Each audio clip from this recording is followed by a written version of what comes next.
Les récents bombardements à proximité de la centrale nucléaire de Zaporizhia inquiètent les Polonais, au point de pousser le gouvernement à préparer des distributions de comprimés d'iode dans tout le pays.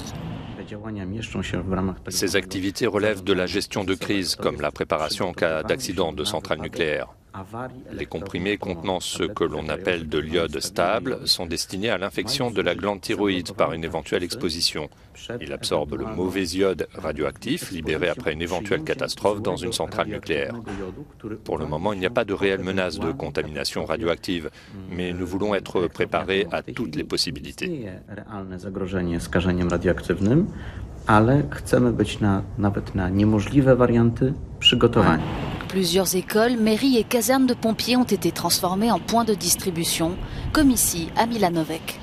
En fait, depuis le 26 février, nous participons officieusement à cette guerre parce que nous accueillons des réfugiés chez nous dans notre pays. Cette distribution de pilules nous a surpris, mais au moins nous y sommes préparés. Les habitants se sentent concernés et posent des questions sur ces pilules. Comment faut-il procéder? Quand cela va-t-il se produire? Mais aussi des questions sur les effets secondaires. Je ne sais pas quel effet cela aura sur mon enfant. Cette distribution de comprimés doit être avant tout rapide et efficace, sans vérification supplémentaire des personnes intéressées.